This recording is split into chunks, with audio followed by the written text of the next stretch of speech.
Welcome back to our course on PSE 15. In this section we're going to look at events. We've already looked at tagging images with keywords. In a way, an event is a very special kind of keyword. We can use events to indicate that some of the items in a catalogue were associated with an event, which might be a holiday, a vacation, some sort of family party or a public event. This can be a very easy way of locating images that were taken as part of that event. Well, one of the things you need to know is how to create an event, but also how to add the images to that event, or if you like, to tag the images with that event. And there are basically two ways of doing this. There's a manual way and there's an automatic, or at least semi-automatic way, and I'm going to look at the manual way first. About half a dozen of the images in my Toby New catalogue were taken on a trip to a place called the Ring of Brodgar in the Orkney Islands. This is a very well known, very ancient site with standing stones. It's a very popular tourist attraction. Later on in the course I'm going to be talking about places rather than events, and in a way when I'm talking about identifying half a dozen pictures like these with an event, that is a trip to a place, I could also associate them with the place as well, but more on that later. For the moment, the event is the trip to the Ring of Brodgar. So first of all, I'm going to select one of the pictures, this one, and having selected it, I'm going to go down to the taskbar left hand end and click on Add Event. Now I'm going to put the details of the event in the panel on the right. By default, PSE looks at the shot date, in this case May 16th, 2016, and takes that as both the start date and end date for the event.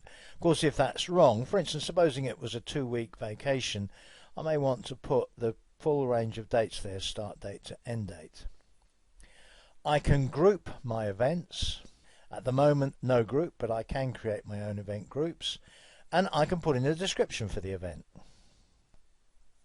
Now I've got about half a dozen pictures, and at this point I could drag each of those pictures into the media bin and add them to the set of pictures for that event. If I mistakenly added an image there, so for instance if I put this image in there by accident, I've got a remove selected items facility as well, using the bin at the bottom. So I can set up all the images for the event now if I want to, or alternatively, if I click on Done, my event will have been successfully created. If I now go to the Events tab, the Events tab itself is divided into two tabs. There is a Suggested tab, which is the one that's currently selected, and there is a Named tab. If I go to the Named tab, I'll find that I currently only have one event in my catalogue, and it's Ring of Brodgar Trip. And if I right click on the thumbnail that you can see there, I have options that include Edit, Remove this event, and Slideshow. In fact, if I just click on Slideshow, it automatically creates a slideshow of that event.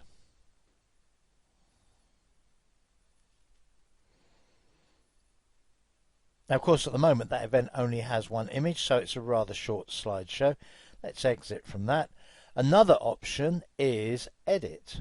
That lets me edit the details, including the name, the description, the range of dates, and adding it to a group if required.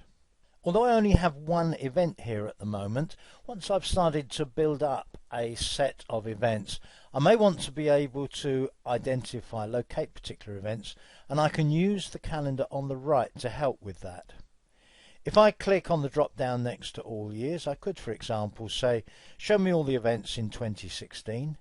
It'll then just show me 2016, and any month where there is an event will be indicated in bold. I've got one here, May, and then I can say what day in May have I got an event on. It's the 16th, and that is this particular event, the Ring of Brodgar Trip. Once I've looked at a particular event, if I click over here on the left on all events, I'm back to seeing all available events again. I mentioned the Suggested tab there. In a very similar way to the way that PSE can suggest stacks. It can also suggest events based on dates, but more on that in just a moment.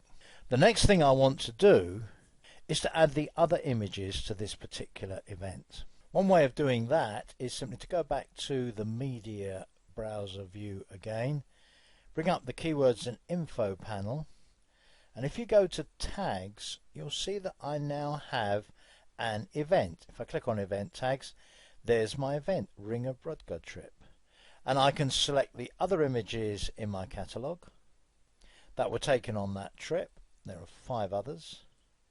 I can drag them onto that particular event tag. They're now all part of that trip. If I go back to events, go to named, there is my trip. If I hover over the eye on the thumbnail and click, I'll see the description of the event. And if I double click on the thumbnail, I'll see all of the images that are part of that event. I can then choose a specific image, say that one, right click, and click on set as cover. That then becomes the cover image for that event. So go back, and there's my event with the new cover image, and I've now got all of those photos tagged with that event. Let's turn our attention now to the second, the automatic or at least semi-automatic way of creating events. If I go back to suggested, the way in which PSE 15 suggests events is based on dates, and this basically works on the principle that most events happen either on a specific day, even maybe a specific day and time, or over a specific range of time. The first event in this catalogue, the one we created just now, was to the Ring of Brodgar, which happened on a particular day this year. If I wanted to make the event my whole trip to the Orkney Islands, then I might have had an event that lasted 2 or 3 weeks. Now at the moment, the suggestions here are based on date range. And because the date range for this catalogue is pretty wide, we're going back to 1 or 2 images taken in 2007 right up to 2016. PSE 15 has divided the date range into just 2 groups. And it's got November 2016 to June 2015 is the first, and September 2010 to Feb 2007 in the second. If I use the slider up here, number of groups, and increase the number of groups, what happens is that it progressively breaks those time periods up into smaller periods of time that give greater numbers of groups. And each of these groups is potentially an event. If I put it right over to the max setting, then generally speaking, what I'm going to have is, in this case, suggestions of potential events. But the events here are things like events on specific days. So if I scroll down here, for example, I have here a whole load of images. These pictures were taken on November the 29th, 2015. And this was actually a trip to a place called Gisborough Forest, near where I live. If I want to make these pictures part of that event, I can create an event. So I click on Add Event. I can call the event Gisborough Forest Trip. There's my range of dates. I could type in a description, click on OK, and there is my newly created event. If I now go back to my named events, I've got 2. If I click on years, one of the years is 2015, etc.